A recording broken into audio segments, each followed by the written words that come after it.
Last तक आते रहते। अटेंडेंस वाला सिस्टम है क्या? अटेंडेंस वाला सिस्टम।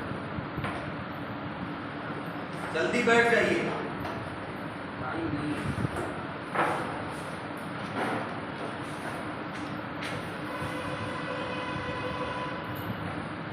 गिलास को कितना भरना है इसके लिए ये पता होना चाहिए कि गिलास कितना खाली है।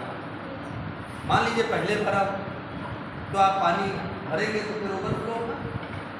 अब मुझे ये मेरे सामने ये चैलेंज है, मैं जानता नहीं हूँ आप बीए कर चुकी हैं, एमए कर चुकी हैं, आप कर चुके हैं, मैं आप लोगों को जानता नहीं, ठीक है। आप हो सकता है आप में से बहुत सारे लोग मुझसे ज़्यादा जानते हो पंचायती राज के बारे में। तो मेरे सामने एक चैलेंज है, मैं आपको जानता नहीं हूँ कि आपकी कितनी डेप्थ है, फिर भी ये चैलेंज एक्सेप्ट करते हुए मैं शुरू कर रहा हूँ। कोई भी चीज़ बिगिन विद बिगिनिंग शुरू करनी चाहिए, शुरू से शुरू करना है। तो पंचायती राज की कहानी मैं शुरू से शुरू कर रहा हूँ और अगले 1 घंटे 1.5 घंटे जितना भी वक्त है इतना कर पाऊँगा मत पता नहीं। हो सकता है आप में से बहुत सारी चीज़ें वो आप में से बहुत सारे लोग वो बातें जानते हो तो माफ़ करिएगा, जानते हो, ठीक है, और जो नहीं जानते हो सुनिएगा।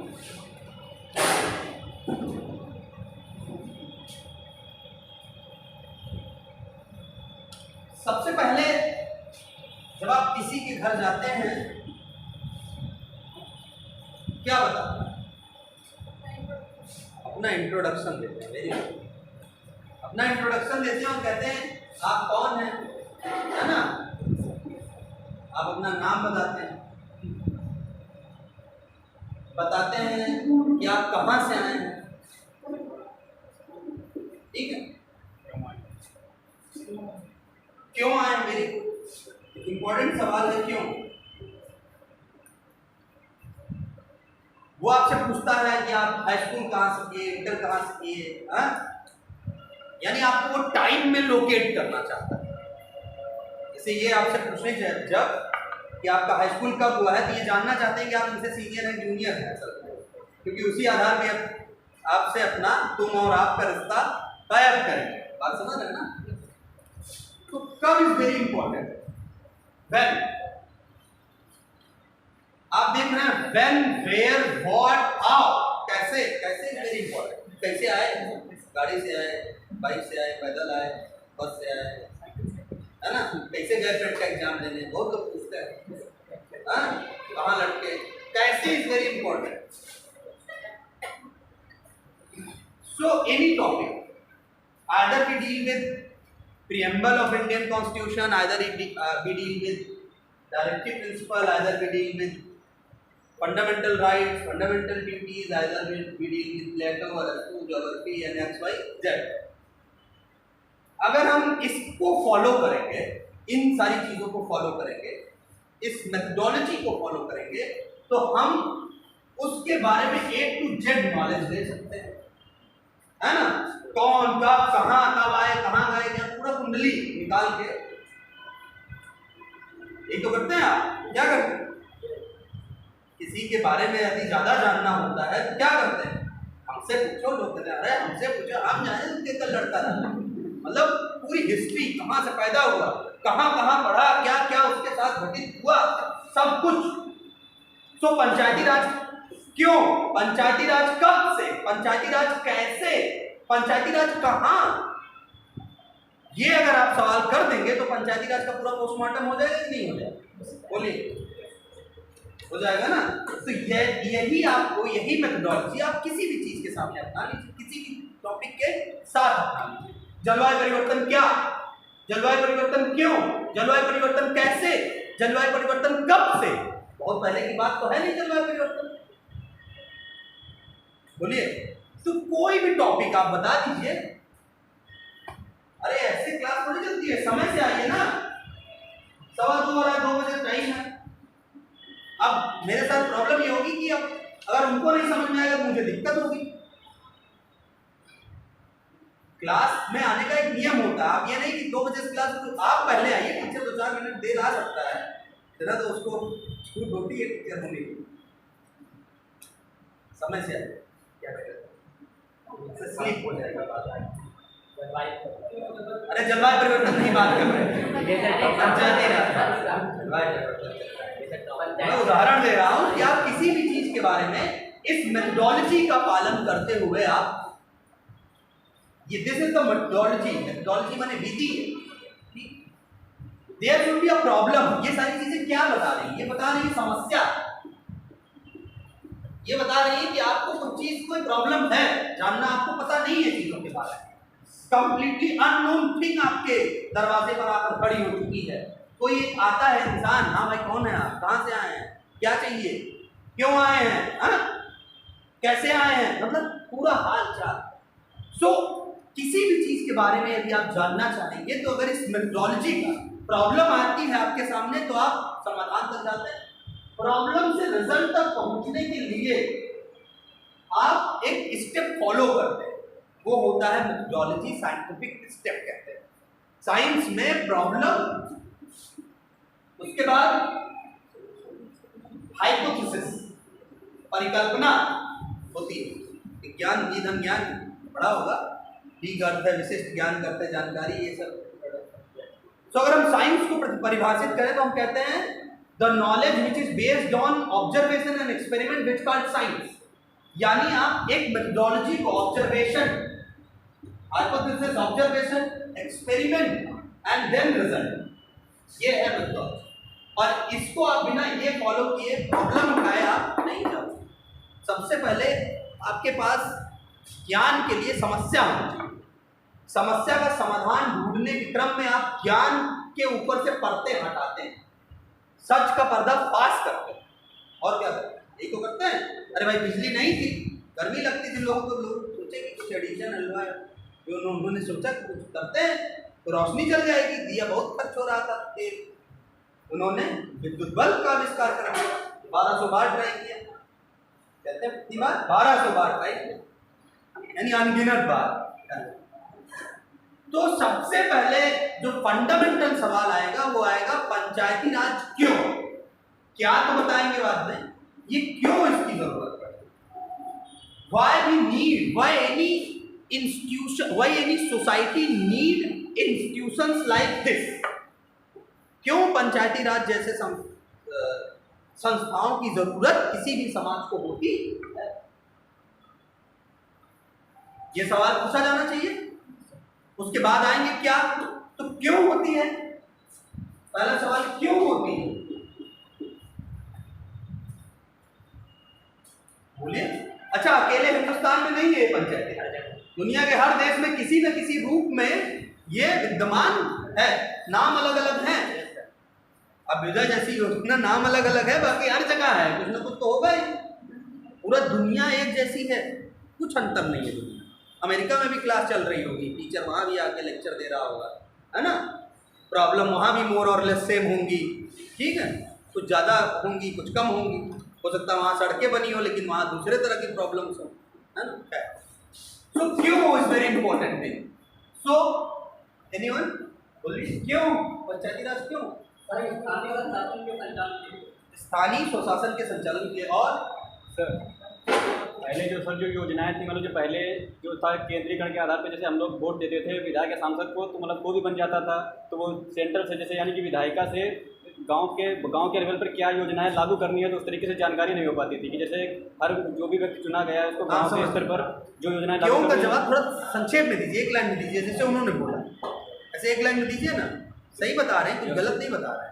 सर यानी कि जो स्थानीय जो है, स्थानीय स्वशासन के लिए मतलब इसका प्रयोग किया गया, स्थानीय स्वशासन के लिए और स्थानीय समस्याओं के निर्धारण के लिए तथा स्थानीय विकास के लिए। और एनीवन पीछे बताइए क्यों किया गया होगा इसका।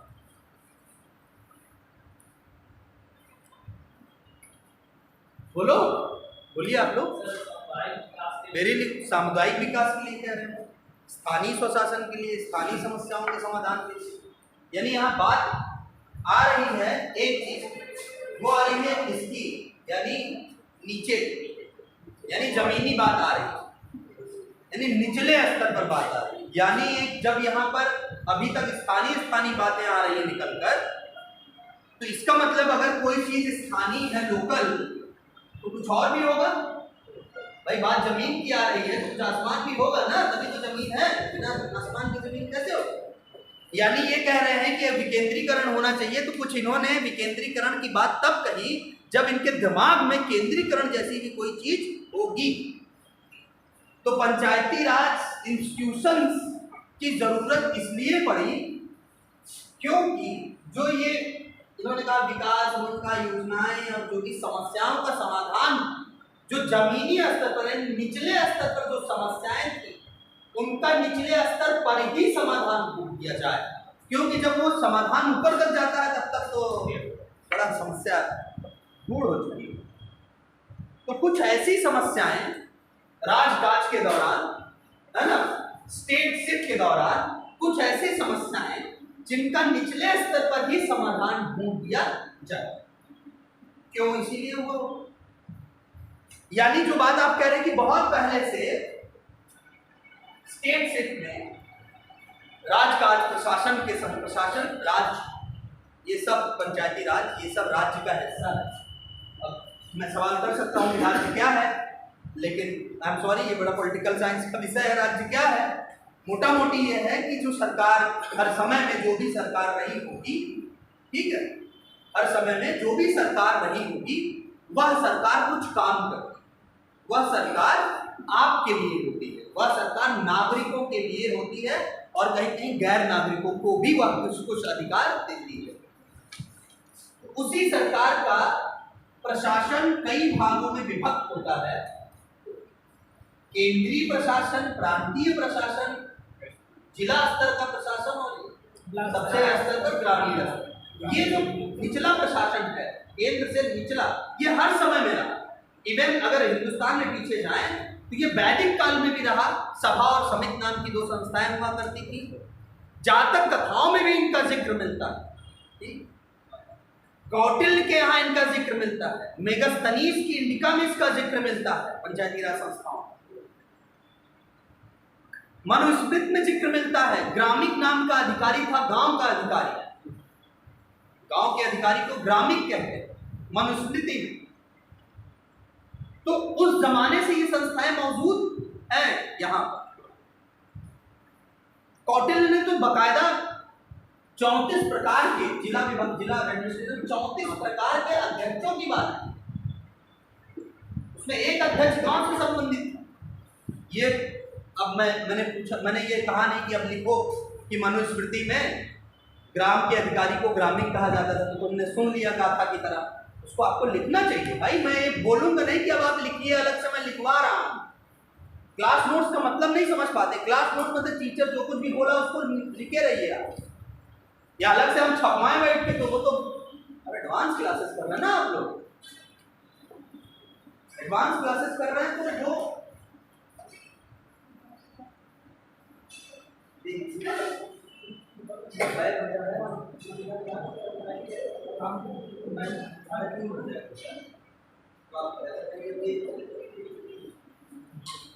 आप प्लीज लिखते भी जाइए, मैं अलग से नहीं कहूँ। मैं बहुत सारे फैक्ट भी तो बता रहा हूँ बीच बीच में। अभी फैक्ट की बारिश होगी, मैं अभी कंसेप्चुलाइज कर रहा हूँ। इसी कंसेप्चुलाइजेशन में आपको कई सारे तथ्य भी बता रहा हूँ। तो आपका काम है तथ्यों को नोट करते जाना। कौटिल्य जो है अपनी अर्थशास्त्र में, कौटिल्य की किताब का नाम है अर्थशास्त्र में, जिसमें वो 34 प्रकार के अध्यक्षों का जिक्र करता है। और उनमें से एक जो है वो ग्राम पंचायत से संबंधित अधिकारी है। बात समझ पा रहे हो? यानी उस जमाने से ये संस्थाएं किसी न किसी रूप में मौजूद है, हर काल में मौजूद है। चंद्रगुप्त मौर्य का प्रशासन अलग से पढ़ा जाता है आज भी पब्लिक एड में। पूरे मध्यकाल में ये संस्थाएं पंचायती राज संस्थाएं मौजूद। इनका ऑब्जेक्टिव अगर पूछे कोई क्यों, तो वही जवाब जो आप कह रहे हैं कि स्थानीय समस्याओं का स्थानीय स्तर पर निदान करने के लिए राज्य ने, स्थानीय समस्याओं का स्थानीय स्तर पर निदान करने के लिए राज्य ने प्रशासन का विकेंद्रीकरण कर, प्रशासन की निचली शाखा, न्यूनतम स्तर पर एक शाखा स्थापित की, उसका नाम था पंचायती राज। ये पॉइंट क्लियर हो रहा? स्थानीय समस्याओं का स्थानीय स्तर पर निदान ढूंढने के लिए एक इंस्टीट्यूशन स्थापित किया।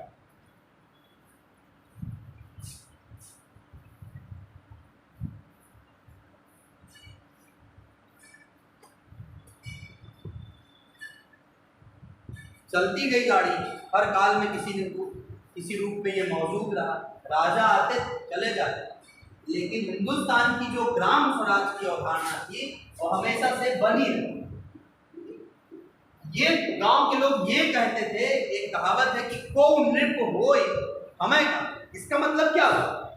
इसका मतलब हुआ कि ये ग्राम समाज जो है अपनी डायनेमिक्स, इसकी खास तरह की गति थी, इसकी खास तरह की गति, राजा आते थे ऊपर ऊपर चले जाते थे। यानी कि केंद्रीकरण में ये अगर आप पिरामिड बना दे, ठीक, तो गांव निचले स्तर पर रखेंगे आप, इनकी संख्या ज्यादा होती है, ऊपर राजा तो एक ही होगा, प्रधानमंत्री जैसे आज एक है, ऐसे जमाने में राजा भी एक होते थे, कुछ अलग अलग होते थे कई सारे, लेकिन उनका एक क्षेत्र होता, अलग अलग राजाओं का भी एक क्षेत्र।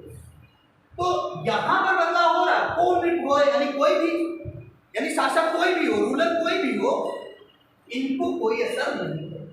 जो व्यवस्था थी वो व्यवस्था मौजूद बनी हुई,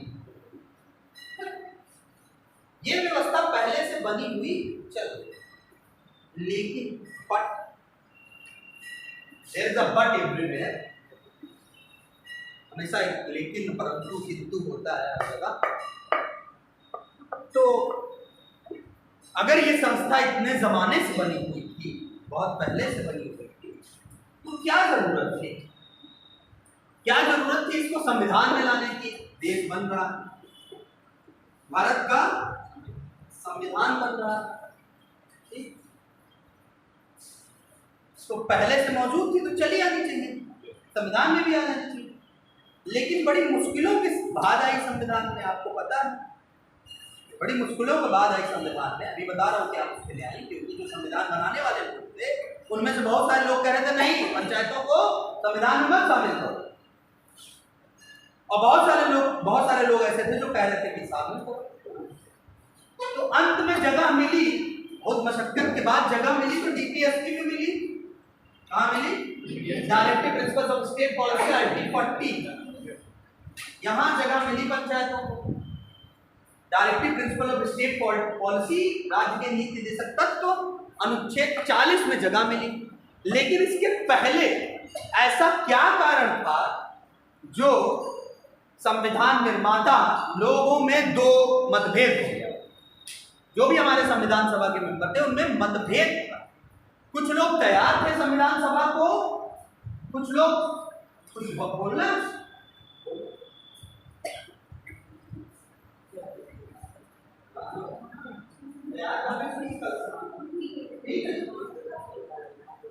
ग्रुप में भेजा है,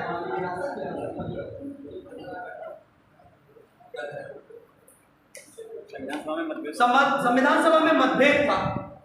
कुछ लोग फॉर में थे, कुछ लोग अगेंस्ट थे, कुछ लोग पक्ष में थे, कुछ लोग विपक्ष में थे। इसके तो क्यों थे? इसके लिए थोड़ा ब्रिटिश भारत का इतिहास हमें संभालना पड़ेगा। ब्रिटिश भारत में क्या हुआ कि ब्रिटिशर्स ने सबसे पहले, आप देखेंगे तो ब्रिटिशर्स ने सबसे पहले जो है वो कहाँ ध्यान देना शुरू किया? ये है बम्बई, है ना? नक्शे में देखेंगे आप तो ये है बॉम्बे, यहां पर कहीं है चेन्नई, यहां पर कहीं है कलकत्ता। अंग्रेजों के लिए सबसे ज्यादा इंपॉर्टेंट थे बंदरगाह, port, and these 3 cities are the port cities. बंदरगाह शहर है ये, ठीक है, बंदरगाह समझ रहे हैं ना? अंग्रेजों ने ज्यादा ध्यान इन शहरों पर दिया, यहाँ इसको मद्रास कहते थे। तो सबसे पहले उन्होंने जो शुरू करना किया काम, 1687 में अंग्रेजों ने मद्रास में म्युनिसिपल कॉर्पोरेशन की स्थापना की। कहाँ पे? मद्रास। लेकिन ये था तो अर्बन एडमिनिस्ट्रेशन, ये अर्बन एडमिनिस्ट्रेशन था, नगरीय प्रशासन था, ठीक है, नगरीय प्रशासन था ना ये। भाई मद्रास शहर में कर रहा था वो, बंबई शहर में उसके बाद में 1726 में 1787 1687 में मद्रास में और फिर 1726 में एक साथ बंबई और कलकत्ता में, बंबई और कलकत्ता में नगर निगम स्थापित किया गया। ये सब चीजें होती रही, गांवों को कोई नहीं पूछ रहा था, गांवों को कोई पूछ नहीं रहा। मीनवाइल जब मैं ये कह रहा था कि कौन खोए हमें क्या हानि, ये गांव बदल नहीं रहे थे। ये गांव कैसे थे? ये गांव थे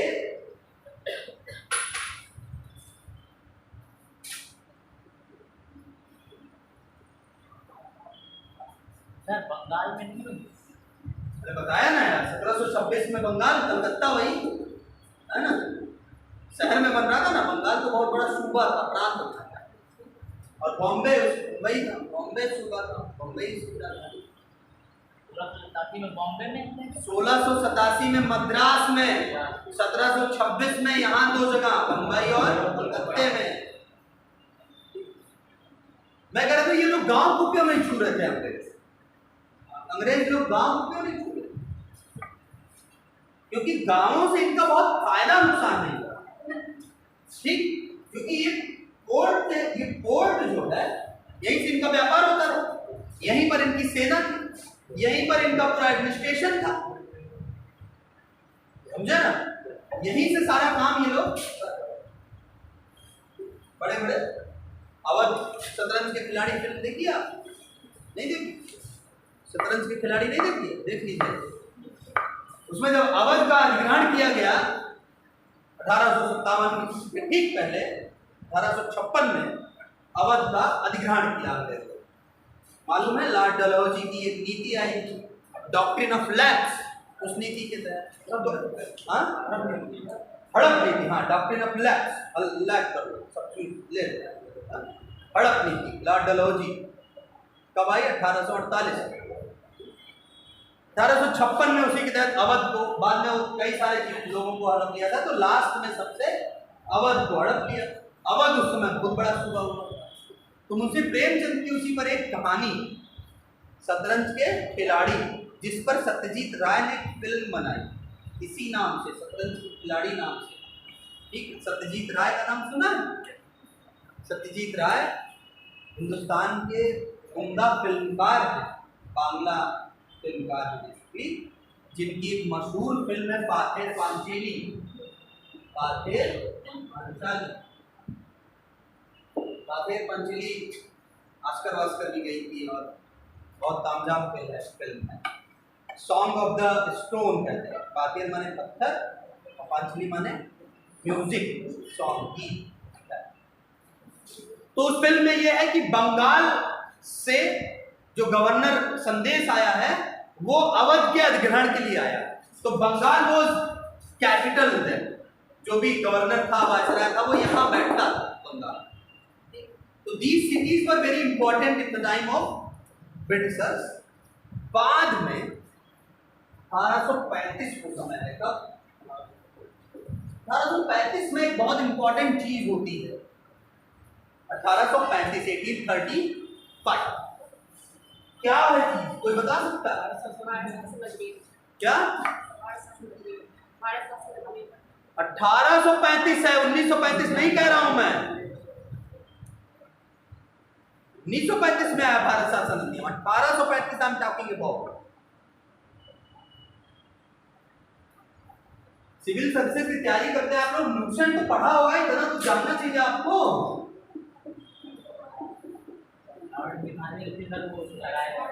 लॉर्ड मैका क्या लगाया गया? मतलब से आया था ना वो एक लॉर्ड मैकाले कौन सा सदस्य बना था वो?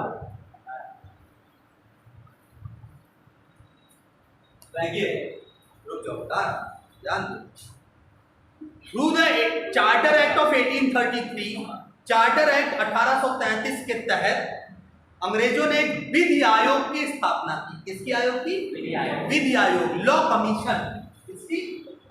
Law commission. विधि आयोग की स्थापना हुई 1833 के चार्टर एक्ट से। फर्स्ट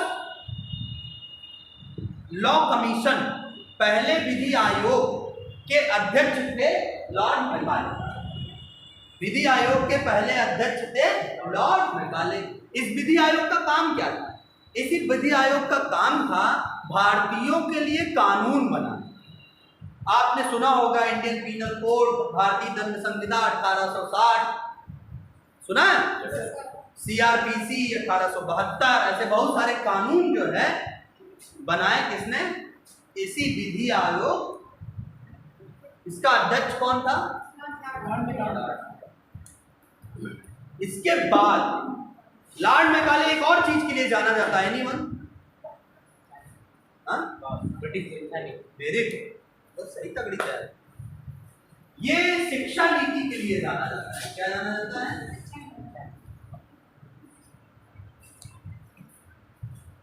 ये शिक्षा नीति लाने के लिए इसने कहा कि शिक्षा का माध्यम होना चाहिए अंग्रेजी। अंग्रेजी शिक्षा को लाने का भारत में काम कौन करता है? इसी समय में एक आदमी हुआ, उसका नाम था चार्ल्स मेडकॉफ।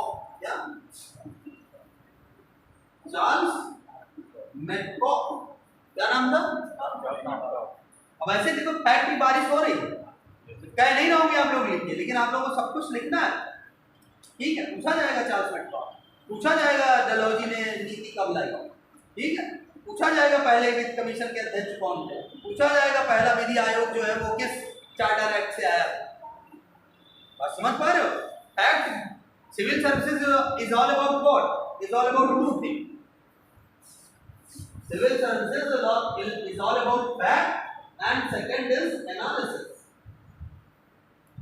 SIS, तथ्य और विश्लेषण। तथ्य की परीक्षा आप लोग प्री देते हैं और विश्लेषण में मेंस की परीक्षा देते हैं, ठीक? किसकी? प्री और मेंस होता है ना। तो एक होती है तथ्य की परीक्षा और एक होती है एनालिसिस की परीक्षा, एक और होता है इंटरव्यू। वो आपके व्यक्तित्व की परीक्षा होती है कि आप कितने विवेकशील हैं। जब चार्ल्स मेडकॉफ क्या लिखता है? चार्ल्स मेडकॉफ पर जब हम आएंगे तो हम उसको पंचायती राज से जोड़। चार्ल्स मेडकॉफ नहीं लिखा यार साहब, मेडकॉफ। जब देखो चार्ल्स मेडकॉफ कहता है भारत के गांवों के बारे में। इसके बारे में लिखता है भारत के गांव, और भारत के गांव के बारे में लिखता है कि भारत के गांव एक आत्मनिर्भर इकाई है। क्या है? आत्मनिर्भर इकाई है, यूनिट है। कैसी यूनिट है? इंटरडिपेंडेंट, सेल्फ डिपेंडेंट यूनिट, आत्मनिर्भर इकाई। ये भारत के गांव अपने आप में एक देश, अपने आप में एक देश। और ये इसका उदाहरण आप समझ जाते थे कि 4 गांव दूर से मनी आ जाता है, गांव में कहते हैं परदेसी आ। बात समझे? कोई परदेसी लग रहा है, परदेसी मतलब अपने तरफ का नहीं, हाँ? और ये बात अगर हरदोई का लखनऊ वाला आके यहाँ बोलने लगेगा तो आप कह देंगे परदेसी आदमी। गांव में अभी भी कह सकते हैं। क्यों? क्योंकि उन्हें हरदोई की बोली, उन्हें हरदोई की भाषा, उन्हें हरदोई का खान पान, पहनावा, शक्ल, हर चीज पता है, ठीक है? तो ये आत्मनिर्भर इकाई, यानी आत्मनिर्भर किसे मानेंगे? किसे आप आत्मनिर्भर कहेंगे? जो अपने आप में, हाँ, और मतलब अपने आप में डिपेंड होने से क्या मतलब है, क्या तात्पर्य है अपने आप पर निर्भर होने का? वेरी गुड, जो अपनी आवश्यकताओं को खुद पूरा कर ले। तो भारतीय गांव एक जमाने में अपनी आवश्यकताओं का की पूर्ति खुद कर लेते थे। 1830 के पहले, आप NCERT 10वीं की किताब खोल लीजिए, उसमें पढ़ेंगे कि 1830 के पहले पूरी दुनिया को हिंदुस्तान अकेले कपड़ा पहनाता था। इट मींस हिंदुस्तान की जो कॉटन इंडस्ट्री थी वो पूरी दुनिया में हिंदुस्तान के कपड़े जाते थे। तो कहां से जाते थे? घर घर में सूत कच्चा, घर घर चरखा। इंडियन हैंडीक्राफ्ट इंडस्ट्री, हथकरघा उद्योग पूरी दुनिया में कहां से जाता था? इन्हीं गांवों से जाता था। हर घर में कपड़ा बुना जाता था, सूत काटे जाते थे। बिफोर 1830, 1830 के पहले। और आपको पता है 1830 के बाद क्या हुआ? क्या हुआ 1830 के बाद? क्या हुआ? का चार्टर एक्ट। वेरी गुड, तैयारी तगड़ी है तुम्हारी। 1833 के चार्टर एक्ट से क्या किया गया? सर ब्रिटिश क्राउन क्या दिखा गया? अरे नहीं यार, वोटा 1858 में आता है। जब नहीं सर, फ्लक्चुएट हो रहे हो।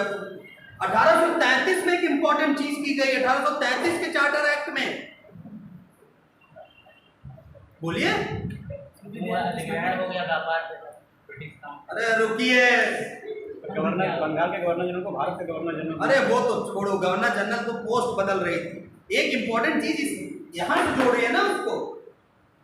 ये क्यों बर्बाद हुआ? अरे स्थानीय स्वशासन पे ला रही है। ये स्थानीय स्वशासन क्यों बर्बाद हो गया? भारत का हथकरघा उद्योग, भारत का कपड़ा उद्योग कैसे नष्ट हुआ? औद्योगिक क्रांति सर। Very good. औद्योगिक क्रांति कैसे हुई? सर वो मशीनें सब दुनिया के हाथ से। Sir Britain. अरे चार्टर एक्ट 1813 और 1833 से दो इंपॉर्टेंट चीजें की गई। वो दोनों इंपॉर्टेंट चीजें कौन थी? रुक जाओ जरा बताना। ये पढ़ाया गया कि नहीं चार्टर एक्ट वगैरह? ईस्ट इंडिया कंपनी की स्थापना 1600 में हुई है। द्वैत शासन 1919 के भारत शासन अधिनियम से आया है। जो मतलब ऐसे छापे हो ना तुम लोग, समझे नहीं? हाँ ठीक बात है। तो क्या प्रभाव पड़ा खड़े हुए बताइए जरा।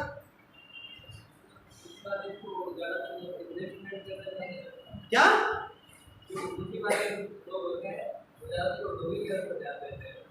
अरे इन दोनों चार्टर एक्ट को पढ़े कि नहीं आप ये बताइए। 1813 1834। ये था कि शायद जो ब्रिटिश मतलब व्यक्ति थे पहले क्या था, सीमित लोग व्यापार कर सकते थे, अब पूरे ब्रिटिशर्स के लिए खोल दिया। वेरी गुड, सीधे सीधे बोलिए। ईस्ट इंडिया कंपनी का चीन के साथ व्यापार और चाय के व्यापार को छोड़कर ईस्ट इंडिया कंपनी की जो मोनोपोली थी भारत के साथ ट्रेड पर, वो खत्म की गई। सीधी सीधी बात है। और 1833 में वो चीन और चाय ये व्यापार भी खत्म कर दिया गया। यानी अब ईस्ट इंडिया कंपनी के अलावे भी जो ब्रिटेन की कंपनियां हैं, जो अन्य देशों की कंपनियां थी यूरोप के, वो खुला दरबार हो गया। बात समझे? यानी जब अकेले बीएसएनएल था, बात समझ रहे हो ना, था तो बहुत लोग। अब फिर जियो आया, एयरटेल आया, बहुत सारे लोग आए, मतलब वहां से आते गए। अब क्या हो गया?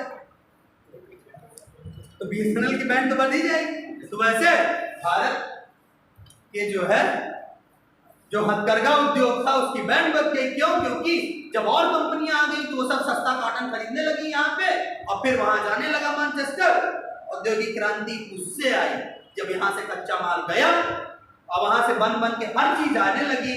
तो लोहा, कांच, चूड़ी, जितने सामान थे उस जमाने में सब ब्रिटेन से बन के 1830 के बाद धीरे धीरे डिग्रेडेशन भारतीय उद्योग का होना शुरू हो गया। और 19वीं शताब्दी के अंत तक 1890 के आसपास तक भारतीय उद्योग तबाह। यानी भारतीय गांवों की जो आत्मनिर्भरता थी वो खत्म हो गई। और चार्ल्स मेडकॉफ यही कहता है कि यदि भारत पर राज करना है तो भारतीय गांवों को तोड़ना, भारत के गांवों की जो आत्मनिर्भरता है इसे खत्म करनी है। यानी भारतीय गांवों को सबसे पहले आप गुलाम बनाइए। किसके गुलाम बनाइए?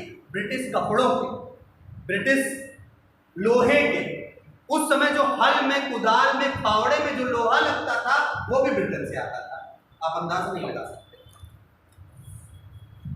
लेट 19वीं सेंचुरी की बात मैं कर रहा हूं, अर्ली 20वीं सेंचुरी में इस हद तक हम लोग गुलाम हो चुके।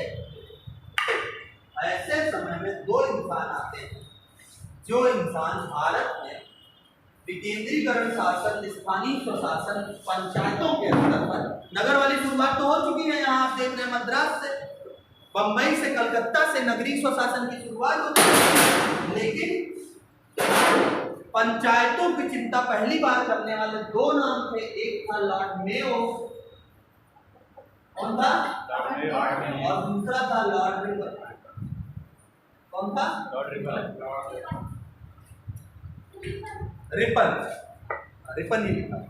सुनो लिखा क्या है जाना, लॉर्ड मेयो और लॉर्ड रिपन। लॉर्ड मेयो ने सबसे पहले एक प्रस्ताव लाया और उस प्रस्ताव के जरिए कहा कि वही स्थानीय स्वायत्त संस्थाएं होनी चाहिए, लोकल ऑटोनोमस इंस्टीट्यूशंस भारत में स्थापित होने। लॉर्ड मेयो ने 1870 के आसपास, कब लॉर्ड मेयो ने 1870 में एक प्रस्ताव लाया। उस प्रस्ताव में ये कहा लॉर्ड मेयो ने कि भारत में स्थानीय स्वायत्त संस्थाएं होनी। बात समझ पा रहे हो? इसके बाद 1871 में संस्थाएं होनी चाहिए, और क्या 1871 में स्वायत्त संस्थाओं के लिए एक एक्ट बन गया, अधिनियम बन गया, ठीक है। और 1882 तक आते आते लॉर्ड रिपन के समय में स्थानीय स्वशासन की शुरुआत, रिपन शुरुआत कर रहे थे स्थानीय स्वशासन की 1800। उसके बाद फिर अंग्रेज कुछ कर रहे थे। अच्छा, अभी अंग्रेज जो है ये सारा इसको हम मिटा दें। हाँ चलिए आइए, आप भी कितना बज रहा है?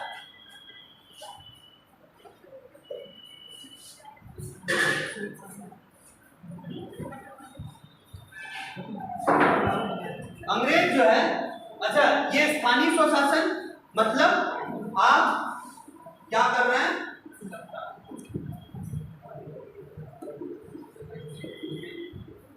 आप क्या कर रहे हैं, सत्ता का विकेंद्रीकरण कर रहे हैं। अगर कोई अपनी सत्ता को कायम रखना चाहता है तो वो ये चाहेगा, बोलिए, तुम अपनी सत्ता को अपनी छोटी बहन को देना चाहोगी? वो गुंडाई करने लगे। भाई कोई अपनी पावर, डिसेंट्रलाइजेशन ऑफ पावर, इसका मतलब हुआ डिसेंट्रलाइजेशन ऑफ पावर। तो सत्ता का विकेंद्रीकरण अंग्रेज क्यों करना चाहेंगे, हमको ये बताइए। अंग्रेज अपनी सत्ता कायम रखना चाहते तो सत्ता का विकेंद्रीकरण क्यों करना चाहेंगे, बोलिए।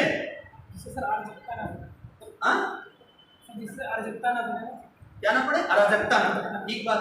एक तो ये यानी उन्हें प्रशासन में थोड़ी सहूलियत हो, यानी वो अपनी सुविधा के लिए प्रशासन में सहूलियत हो, यानी वो अपनी सुविधा के लिए ये कर रहे थे सत्ता का, कोई एहसान नहीं कर रहे थे। उनका वास्तव में उद्देश्य नहीं था भारत के गांवों को आत्मनिर्भर कर देना।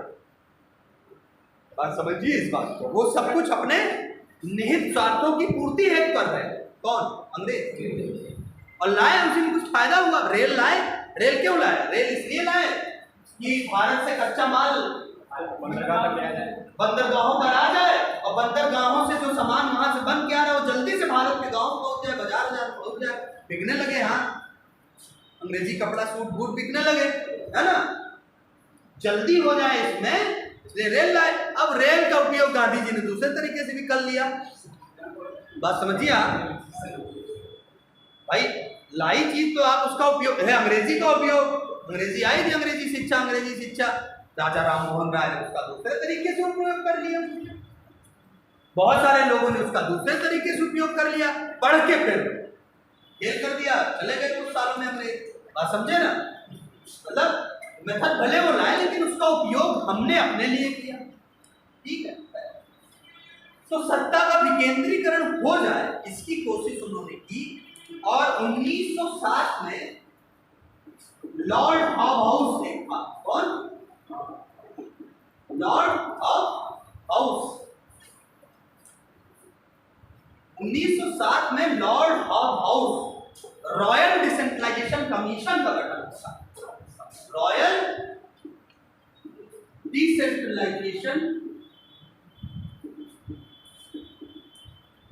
Commission, royal decentralisation commission. शाही, रॉयल माने शाही, अब समझ रहे, रॉयल ये वाला शाही विकेंद्रीकरण आयोग। 1907 में कौन अध्यक्ष था? Lord house. इसका गठन हुआ और इसने ये कहा कि भाई अब सीरियसली ले लो, अब पंचायती राज संस्थाओं के गठन की बात को सीरियसली, ठीक है। तो कोशिश तो शुरू 1907 में।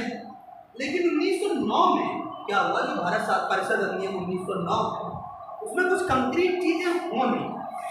पंचायती राज्यों के गठन की कुछ कंक्रीट चीजें हो नहीं पाई, क्योंकि उसमें क्या था, एक इंपॉर्टेंट चीज 1909 के भारत परिषद अधिनियम में, मार्ले मिंटो रिफॉर्म में क्या है इंपॉर्टेंट चीज उसकी। मार्ले मिंटो रिफॉर्म की सबसे इंपॉर्टेंट कैरेक्टरिस्टिक क्या है, प्रोविजन क्या है यार, तो बेसिक होना होता है, लूसेंट में लिखा होगा। मार्ले मिंटो रिफॉर्म के बारे में सुना है? सुना है? नहीं सुना है? मार्ले मिंटो रिफॉर्म 1909 का जो भारत परिषद अधिनियम है उसे मार्ले मिंटो रिफॉर्म भी कहते। Morley was secretary for India and Minto was viceroy. उस समय सेक्रेटरी फॉर इंडिया था मार्ले और मिंटो था कौन?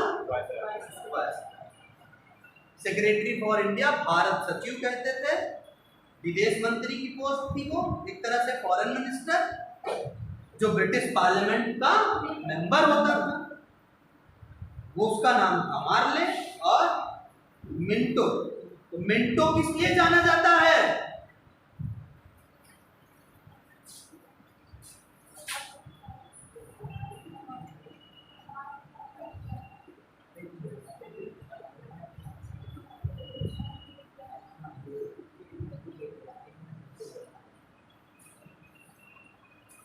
इसलिए जाना जाता है मुसलमानों के लिए पृथक निर्वाचक मंडल ये प्रदान किया गया था 1909। यार इतना फेमस है ये, भारत में सांप्रदायिक निर्वाचन का जनक माना जाता है किसको? मिंटो को, लॉर्ड मिंटो को। तो ये चीज इस समय ज्यादा वो थी, क्योंकि क्यों थी ज्यादा, इसकी चर्चा ज्यादा क्यों थी? क्यों? क्योंकि बंगाल विभाजन इसी आधार पर हो चुका था। लेकिन इससे इंपॉर्टेंट एक और चीज थी, वेरी गुड, मुस्लिम लीग का गठन हो चुका था और मुस्लिम लीग के जो मेंबर थे वो लगातार मिंटो के साथ चिट्ठी पत्री खेल रहे थे, लगातार चिट्ठी लिख रहे थे, शिमला में जाके कॉन्फ्रेंस किए। कौन लोग? मुस्लिम लीग के सदस्य। किसके साथ? मिंटो के साथ। मिंटो ने कहा, मुस्लिम लीग के सदस्य मांग कर रहे थे कि हमें अलग से निर्वाचन का वो दीजिए, यानी हम ही खड़े हो और हम ही वोट डालें। तो सर सेपरेट इलेक्टेड का मतलब क्या होता है जान लीजिए पहले तो। पृथक निर्वाचक का मंडल ये होता है, निर्वाचक मंडल, कि कोई ऐसी विधानसभा हो ना, कोई ऐसा निर्वाचक क्षेत्र हो जहां पर वही समुदाय का व्यक्ति खड़ा होगा और उसी समुदाय के व्यक्ति मत डालेंगे।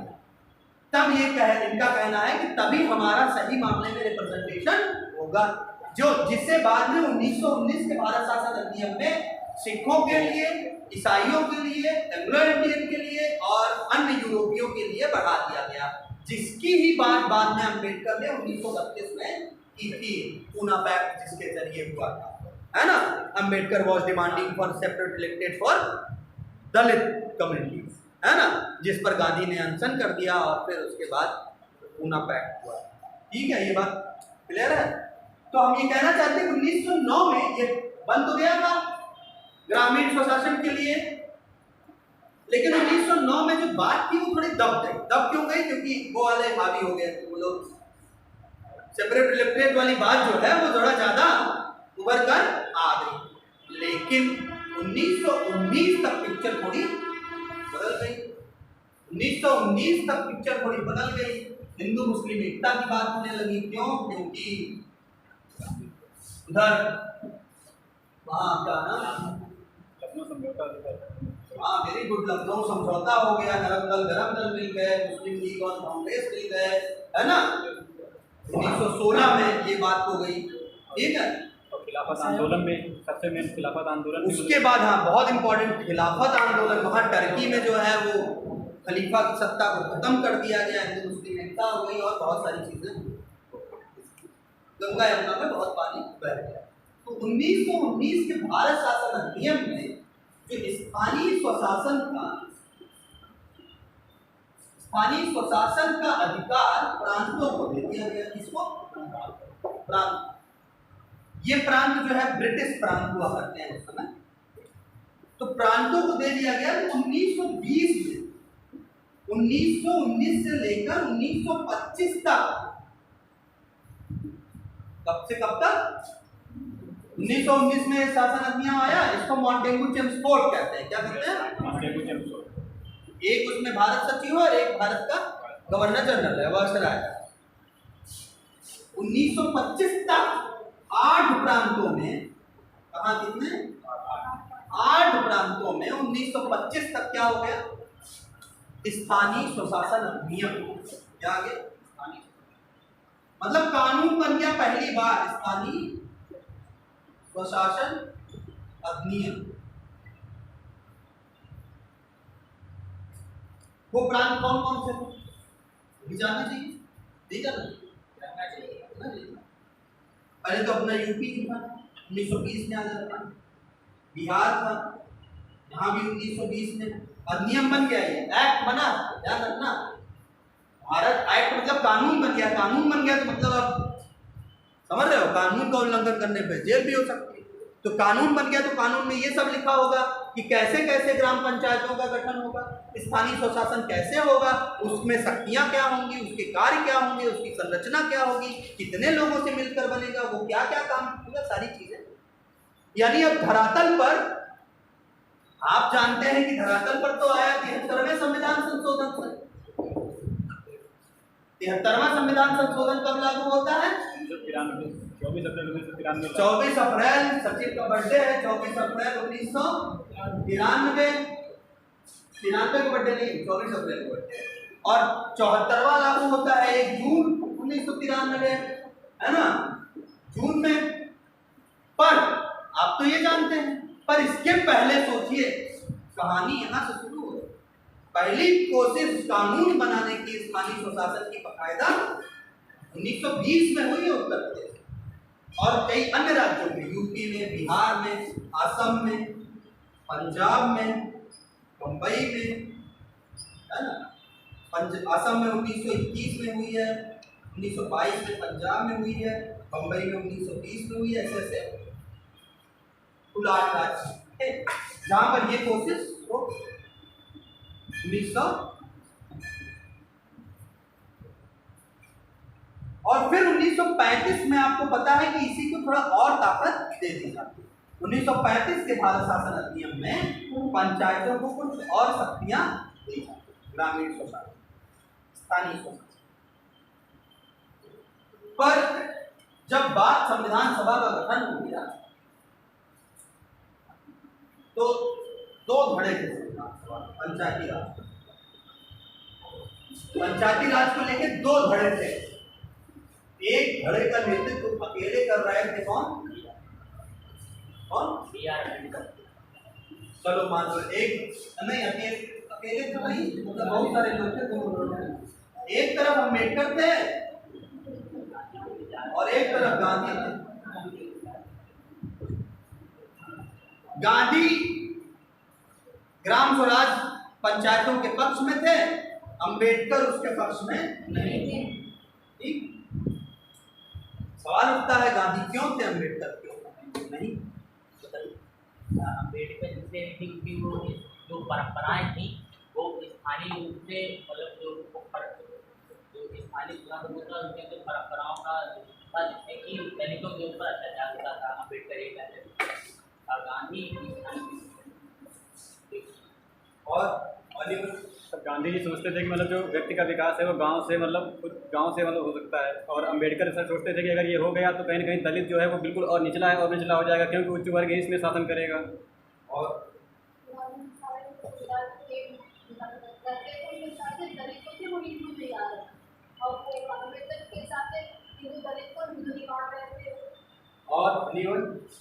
ग्रामीण में जाति और रंग से रिलेटेड उनको दलित जातियों को नहीं मालूम किया जाता था और जो लोग नीचे आते थे उन्हीं को ज़्यादा किया जाता था। और आप बोलो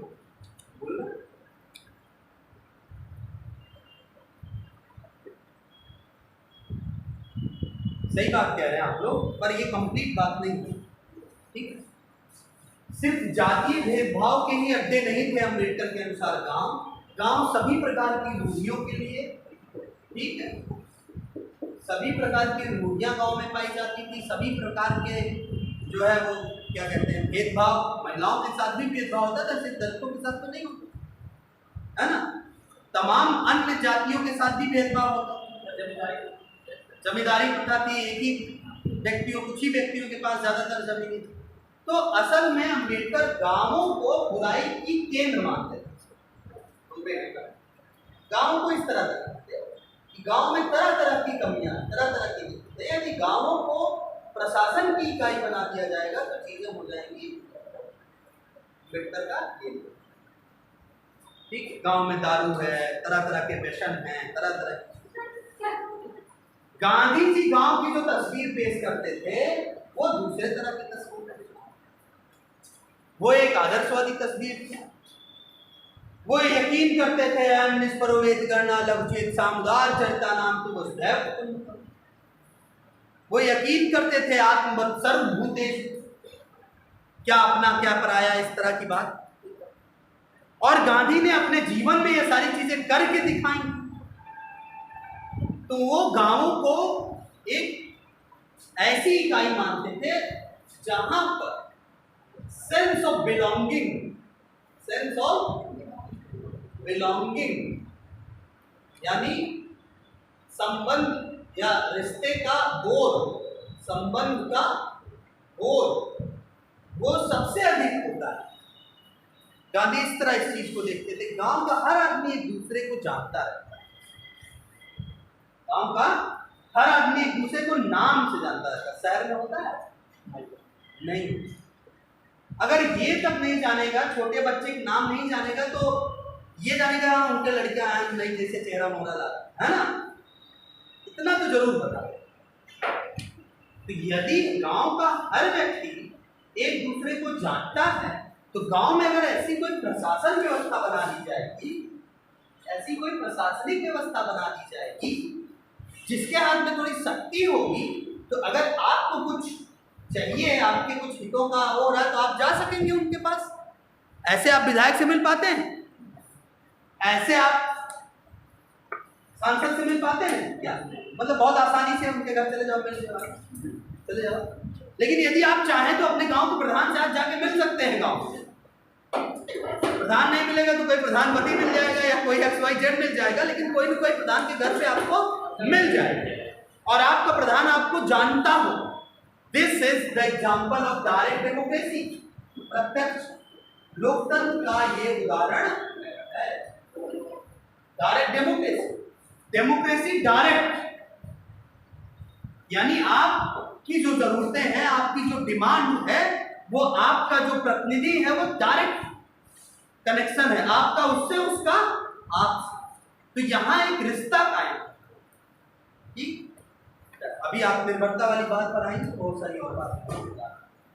तो गांधी इसको देख रहे थे कि यदि हम गांवों को शिक्षित बना दें, गांवों में यदि हम शिक्षा को फैला दें, गांव में यदि हम रोजगार दे दें, गांवों को यदि कुटीर उद्योग हम गांवों में ला दें, पशुपालन हम गांवों में ला दें, तो गांव फिर से आत्मनिर्भर हो जाएंगे, जैसा कि 1800 के पहले थे। बात समझ पा रहे हो?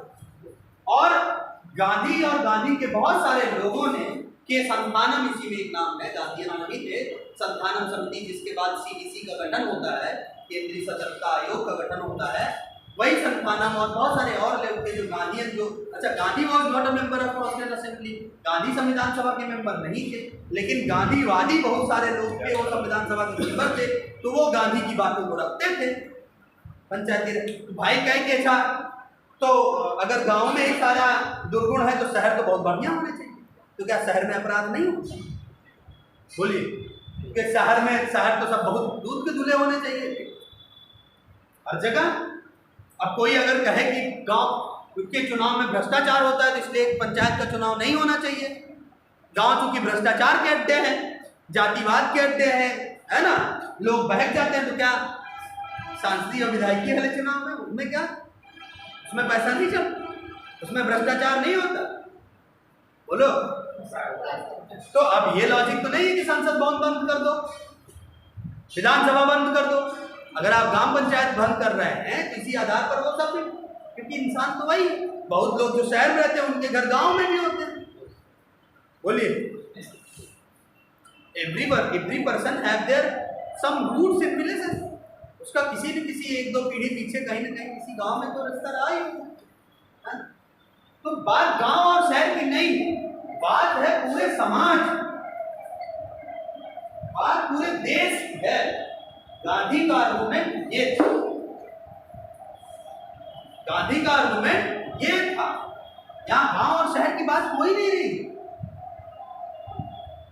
गांधी जब ग्राम स्वराज की संकल्पना देते हैं तो वो पूरे जो गांधी का राम राज्य है, उस राम राज्य में ये सब खत्म, स्टेट इस तरह खत्म। इसी ग्राम के ही ऊपर कुछ और गांवों के संगठन के आधार पर बनता चला जाए, इस तरह का था। गांधी का जो प्रधानमंत्री, गांधी के देश का राम राज्य का जो प्रधानमंत्री या मुखिया होगा, वो यहां से जाएगा, नीचे से। ये लोग उसको चुनते जाएंगे। वह तस्वीर आने में भी बहुत समय है, लेकिन मॉडल के रूप में तो इसे समझा जा सकता है। इसका आप समझ पा रहे हो? मैं समझ सकता हूँ कि ये टाइम बड़ा नींद वाला है। 2 बजे के बाद थोड़ी नींद आती है ना, तो लंच करके आए हो, अगर नींद आ रही है तो जाओ मुंह धोकर बाहर, फिर से आओ अंदर, ठीक है? क्योंकि मुझे आपकी छपकी वाली सूरत पसंद नहीं आएगी। आएगी क्या? आप जमवाई लेते रहेंगे मेरे सामने, मजा आएगा क्या? है ना? नहीं आएगा ना। आप भी पढ़ाएंगे तो आपको भी नहीं आएगा, मैं आपके सामने बैठ के जमवाई, ठीक है? इसलिए मुंह धो के बाहर से आओ अगर किसी को नींद आ रही है। क्या कर रहा था? तो गांधी और अंबेडकर के बीच ये डिबेट थी। अंततः अंबेडकर की टीम हार जाती है, गांधी की टीम जीत जाती है, लेकिन जीतती भी कायदे से नहीं जीतती। डीपीएसपी के जैसे पता है, DPSP is not admissible in court, you can't challenge in court of law. आप उसे अदालत में चैलेंज नहीं कर सकते राज्य के नीति निर्देशक तत्वों के प्रावधान को, ठीक है? उसे आर्टिकल 40 में रख दिया गया, राज्य की इच्छा पर छोड़ दिया गया। इस पर कि वो जब मन तब पंचायत लाए, जब मन तब पंचायत। राज्य सरकार ने राज्यों के स्तर पर यह काम छोड़ दिया। State directive principle of state policy, यानी राज्य जब अपनी नीति बनाए तो यदि राज्य की क्षमता और उसके पास संसाधन हो तो वो ये लागू। तो इस तरह से आपको पता है कि राजस्थान में पहली बार, वो सारी कहानी तो पता ही है, राजस्थान के नागौर जिले में 2 अक्टूबर 1959 को पहली बार जवाहरलाल नेहरू ने ही उद्घाटन किया था नागौर जिले की पंचायत। नेहरू जी खुद गए थे उद्घाटन करने नागौर, 2 अक्टूबर 1959 को, 1959। और 2 अक्टूबर जान ही रहे हैं, 2 अक्टूबर को क्या होता है ना? क्या होता है? गांधी जयंती। तो गांधी से एक तरह से कनेक्शन स्टैब्लिश करने के लिए ये काम हुआ। उसके बाद आंध्र प्रदेश में होता है, ठीक 1 साल बाद, 1960 के आसपास या 61 में कहाँ होता है? 59 में ही होता है। 59 में ही होता है, 59 में ही होता है आंध्र प्रदेश में। ये स्वतंत्र भारत की पहली एक तरह से कह सकते हैं, लेकिन अधिनियम बन चुका। अधिनियम तो उत्तर प्रदेश में भी था। उत्तर प्रदेश का पंचायती राज अधिनियम जो पहले ये वाला था, 4507 अधिनियम 1920 वाला, ये बाद में रिफॉर्म होकर 1947 में उत्तर प्रदेश पंचायती राज अधिनियम आज भी खरीदने जाओगे तो यही वाली कॉपी मिलेगी। उसमें जितने अमेंडमेंट उसके बाद हुए हैं वो सब जोड़ दिए, ठीक है? जितने अमेंडमेंट हुए वो सब जोड़ दिए गए। तो राजस्थान में जो हुआ 1959 में 2 अक्टूबर, उसकी भी एक कहानी है, वैसे नहीं हुई। उसके पहले कुछ कांड हुआ देश में कुछ चीजें चल रही थी, उसी के क्रम में राजस्थान में हुआ, ऐसे हवा में नहीं हुआ। कुछ समितियों का गठन हुआ था। तो क्या हुआ? 1947 में देश को मिली आजादी और 1950 में देश का संविधान लागू हुआ, 26 जनवरी 1950। तो देश के सामने जो सबसे प्रथम चुनौती थी, वो चुनौती थी इसकी थी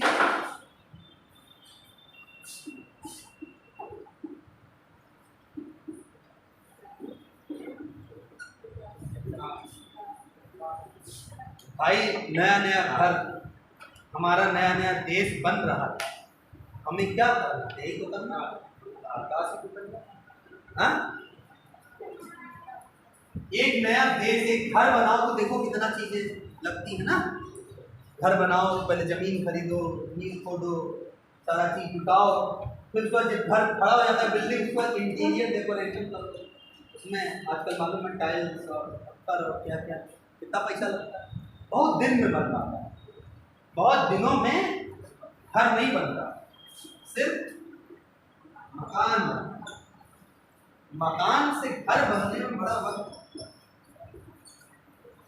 मालूम है मकान से घर कैसे बनता है? घर लोगों से बनता है, मकान जो है वो बन जाता है। ठीक, जब लोग आते हैं उसमें, लोग जाते हैं, बोलते हैं, बतियाते हैं, रोते हैं, गाते हैं, हंसते हैं, खेलते हैं, दुख दर्द साझा करते हैं, सपने देखते हैं, तब वो घर बनता है। समझे ना? तो इसी तरह हिंदुस्तान भी आज़ाद तो हो गया और अंग्रेजों ने हमें लूटा, दम भर लूटा। दम भर ऐसा वैसा नहीं, दम भर इतना लूट पाए, जब वो लूटने लायक नहीं रह गए तब हमारे यहाँ से सेकेंड वर्ल्ड वॉर में उनकी कमर टूट चुकी थी, वो लूटने लायक भी अब नहीं बचे। उनके पास इतना रिसोर्सेस नहीं था कि वो हमारे यहाँ राज कर सके।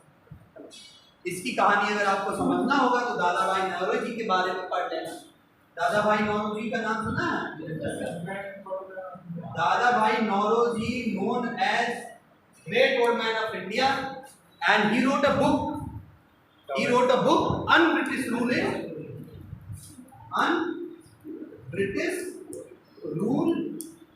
in India.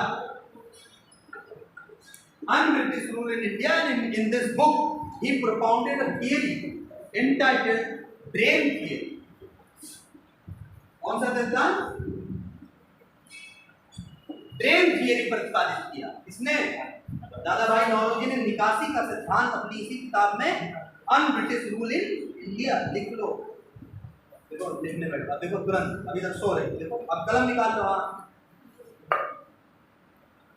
यार जितने फैक्ट लिख रहे हैं, ये सब जितने फैक्ट मैंने बताए हैं, सारे फैक्ट पीसीएस के प्री एग्जाम में आएगा या आ चुका होगा, मेरा दावा है। अभी दादा भाई नौरोजी से संबंधित हमने 4 फैक्ट बताए। Great old man of India कहा जाता है, उन्होंने सबको नहीं पता था होगा। अन-ब्रिटिश रूल उन्होंने, उनकी किताब का नाम है। इस किताब में उन्होंने एक सिद्धांत उत्पादित किया, उस सिद्धांत का नाम है brain theory, brain of wealth, धन निकासी का सिद्धांत। समझना चाहिए कि, अब पूछना चाहिए कि ये क्या सिद्धांत है सर? तो ये सिद्धांत ये है कि यहाँ से अंग्रेज धन लेके चले जाते थे सब।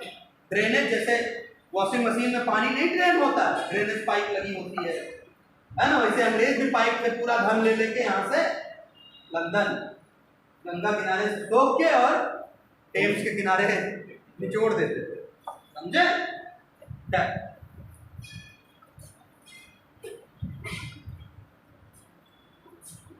देश के सामने सबसे ज्यादा चुनौती थी किसकी? नया नया देश बना था हमारा, तब चुनौती थी किसकी? विकास करना, बहुमुखी चौमुखी विकास करना, शिक्षा, स्वास्थ्य, आधारभूत सेवाएं, कृषि, पशुपालन, उद्योग, सब कुछ करना, हर एक क्षेत्र में विकास करना, तब सब कुछ तबाह मालूम है ना। तो 2 कार्यक्रम शुरू होते हैं। विकास अलग अलग तरीके से चल रहा था अपने स्तर से। 1952 में देश की संसद बनती है, मालूम, पहला आम सभा चुनाव, जनरल इलेक्शन, आम चुनाव कब हुआ? शुरू हो गया तो 1951 से ही 4-5 महीने में होता है चुनाव, है ना। जैसे अभी देखो 2 महीने लग जाते, तो तब तो और समय लग जा रहा होगा। ईवीएम नहीं थी ना तब, तो बैलेट पेपर था, है, उसमें बहुत समय लग गया था। तो 1952 में ही विकास की पहली चिंता हुई लोगों की, कदों देश का विकास किया। तो एक कार्यक्रम शुरू हुआ,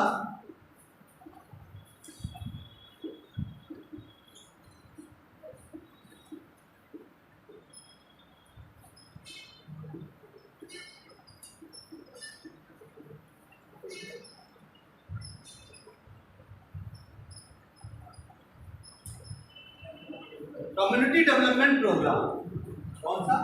अब प्रोग्राम की स्पेलिंग जो हमने ऐसे कर दी है वैसे ना कर दें, ठीक है। PROGRAMME है ना, अंग्रेजी में जाएंगे, ब्रिटिश अंग्रेजी में जाएंगे तो MME होगा, और अमेरिकन अंग्रेजी में जाएंगे तो GRAM पे ही खत्म है ना।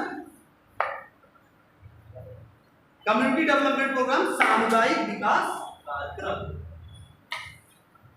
एक ये था, और 1953 में एक कार्यक्रम शुरू किया गया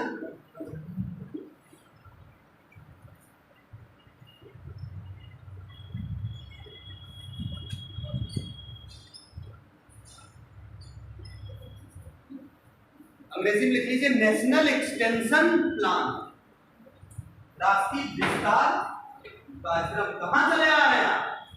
मत आइए, अब कहानी खत्म होने वाली है आज।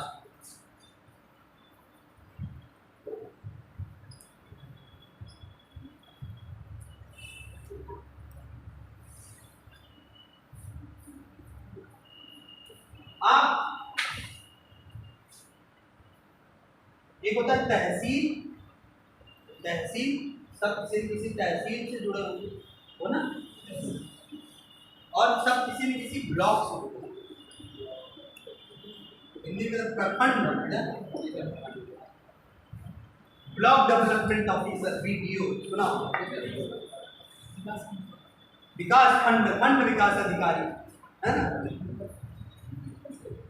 ग्राम विकास अधिकारी बहुत सारे। पहले ये पद बहुत होते थे, अब थोड़ा ये पद कम होते हैं। तहसील जैसे हमारा, हम जिस गांव से आते, हम जिस जगह से आते हैं वो तहसील भी है, ब्लॉक भी है। कभी कभी तहसील अलग होता है, ब्लॉक अलग होता है। तो अपन यहाँ तहसील की बात नहीं कर रहे हैं, तहसील एक दूसरे तरह की प्रशासनिक इकाई है वो भी इकाई, एडमिनिस्ट्रेटिव इकाई वो भी है, तहसीलदार बैठता है, ठीक। लेकिन यहाँ ब्लॉक की बात है। तो ये जो कम्युनिटी डेवलपमेंट प्रोग्राम शुरू किया गया, सामुदायिक विकास कार्यक्रम, ये ब्लॉक स्तर पर शुरू किया गया। किस स्तर पर? ब्लॉक।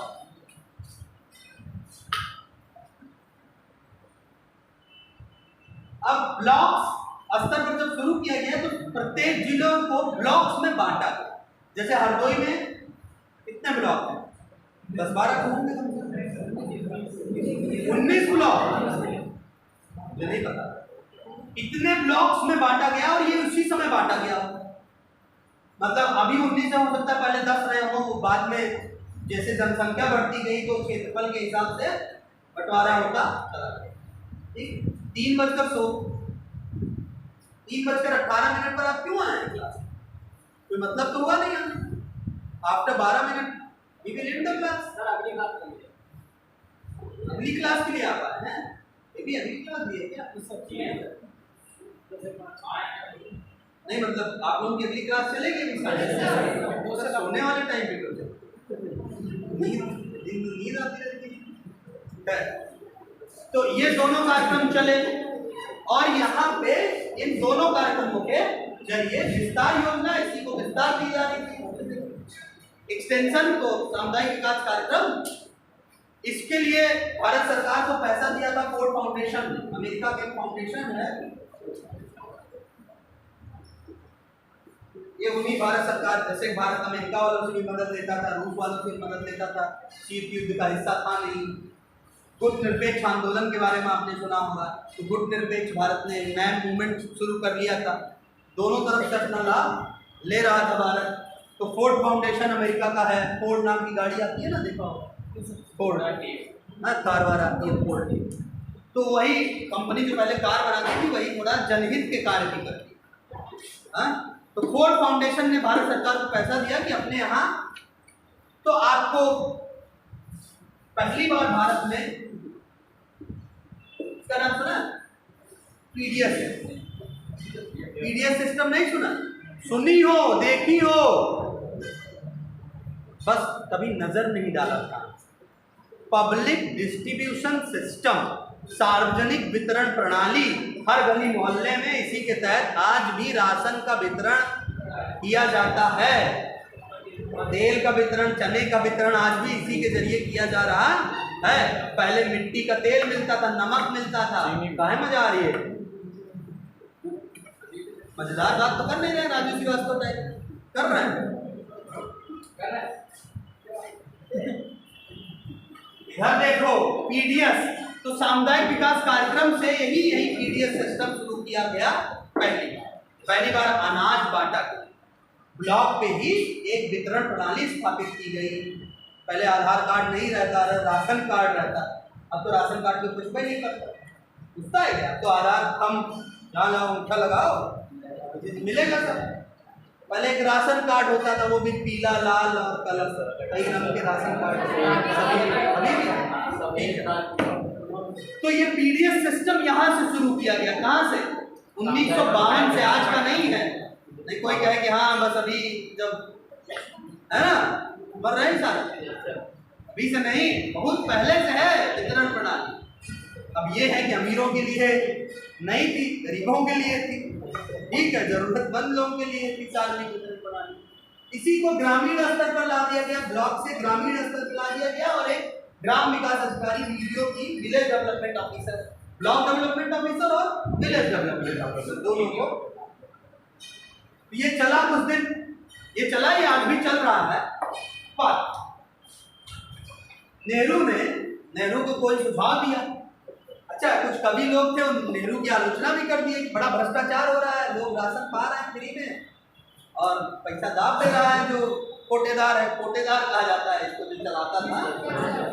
इसके अधिकारी को वीडियो बोलेंगे, लेकिन वो अधिकारी तो बांटेगा नहीं, उसके लिए आदमी को कोटेदार बना दिया, उसको कुछ कोटा दे दिया जाता था। कोटा मतलब कोटा मतलब अनाज, कोटा मतलब जगह, एरिया दे दिया जाता था जहाँ आप ये काम करें।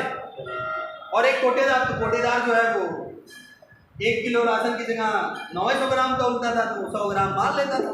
तो ऐसे वो 1 कुंटल में 90 किलो तौलता था, 10 किलो मार लेता। बात समझिए, ठीक है।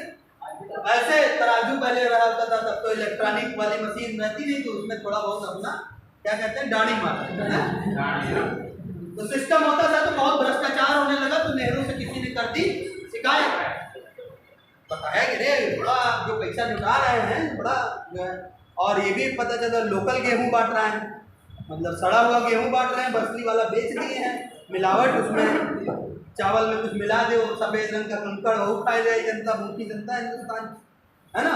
दाल में कुछ पीला कंकड़ मिला दो तो दाल बन जाएगी। ऐसा खेल होना शुरू हो। भ्रष्टाचार देखिए, कौटिल्य ने भ्रष्टाचार का उल्लेख अर्थशास्त्र में किया। भ्रष्टाचार जब से आदमी है तब से उसका आचार है, तो आचार अच्छा है और आचार बुरा है। मनुष्य का व्यवहार जब से इंसान है तब से वो है अच्छा और बुरा दोनों। तो भ्रष्टाचार शुरू हो गया। किसी को फिक्र नहीं थी कि देश आजाद हुआ है, अभी तो सबकी फिक्र करनी चाहिए, लेकिन सब अपनी झोली भरे पड़े थे। तो नेहरू से शिकायत कर दी। नेहरू ने इन्हीं दोनों कार्यक्रमों की समीक्षा के, इसके लिए समीक्षा के लिए एक समिति का गठन कर दिया। वो समिति का नाम था बलवंत राय मेहता। बलवंत राय मेहता समिति का गठन कर दिया और 1957 में इस समिति ने अपनी रिपोर्ट 55-56 में गठित की गई और 57 में 1.5 साल बाद इसने रिपोर्ट जारी। बलवंत राय मेहता जो है उस समय बहुत बड़े सांसद थे, इस पार्टी से जुड़े थे देख लेना, लेकिन सांसद थे, गुजरात के सीएम थे। गुजरात के सीएम। तो बलवंत राय मेहता की अध्यक्षता में एक समिति का गठन कर दिया इसने, जवाहरलाल नेहरू ने। और किस लिए किया? इन्हीं दोनों कार्यक्रमों की समीक्षा, क्योंकि इसमें भ्रष्टाचार आ गया था। सुनो, बाद में बात करना बाहर। तो अब ये समिति, यही समिति की पहली बार भारत में जिसने ये कहा कि भाई ये जो विकास के कार्यक्रम आप इनके जरिए कर रहे हैं, यहाँ पर हेड कौन है? यहाँ पे हेड है अधिकारी। कौन है? अधिकारी की नियुक्ति होती है। क्या होती? अधिकारी को नियुक्त करती है सरकारें। यानी इस समिति ने यह टिप्पणी की कि आपने देश की जनता, ग्रामीण जनता के सर पे एक अधिकारी बैठा दिया। यानी अधिकारियों के तंत्र को कहते हैं नौकरशाही। क्या कहते हैं? जो आप लोगों को बनना है, नौकरशाह बनना ना आपको, तो आपके तंत्र को कहते हैं अंग्रेजी में ब्यूरोक्रेसी, नौकरशाही।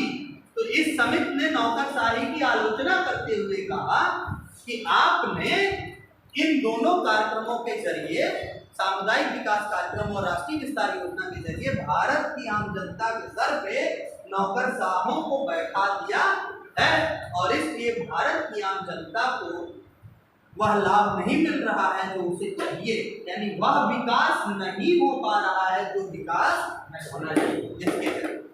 तो फिर इन अदर वर्ड्स इन्होंने ये कह दिया, अपनी समिति जो बनी थी इसने ये अनुशंसा कर दी, ये सिफारिश कर दी कि जो ये विकास का काम है पूरा, ये तो मेन मसला था, सामुदायिक विकास करना था, ये विकास का काम जो है ये गांव के लोगों के द्वारा ही चुने गए उनके अपने प्रतिनिधि को सौंप दिया जाए और इस तरह से 3 स्तर पर ये काम किया जाए। ठीक है, एक जिला स्तर पर, एक क्षेत्र ब्लॉक स्तर पर और एक ग्राम स्तर पर।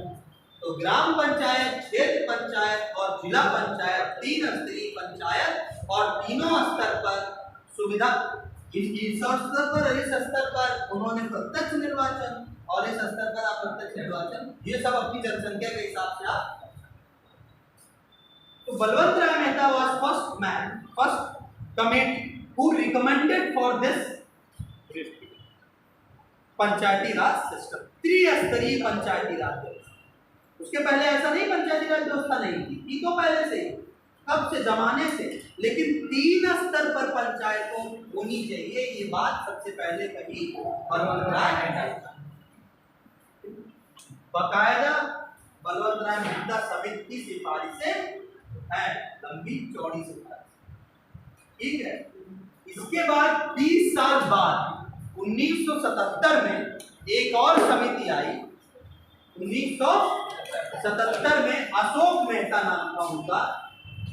अशोक मेहता ने 1977 में कहा कि ये जो ग्राम है इसमें थोड़ी गड़बड़ी ज्यादा हो रही है, ग्राम स्तर पर गड़बड़ी ज्यादा हो रही है, भ्रष्टाचार ज्यादा फैल गया है, प्रधान समझ ही नहीं पा रहे उसके पास इतना पैसा आ रहा, क्या करे, तो अपने ही घर बनवाए पड़ा था, तो तरह तरह का भ्रष्टाचार होने लगा। इसलिए निचले स्तर, तीसरी स्तर जो था उसको गायब करके मंडल स्तर, मंडल पंचायत, इसका तो क्षेत्र स्तर पर मंडल पंचायत और जिला पंचायत होता थी। तो द्विस्तरीय पंचायत का सुझाव दिया किसने? अशोक मेहता ने। पूछा क्यों खत्म किया? क्योंकि भाई उन्होंने भ्रष्टाचार देखा ग्राम के स्तर पर, कहा खत्म कर दो। इसके बाद और भी कई समितियां गठित हुई।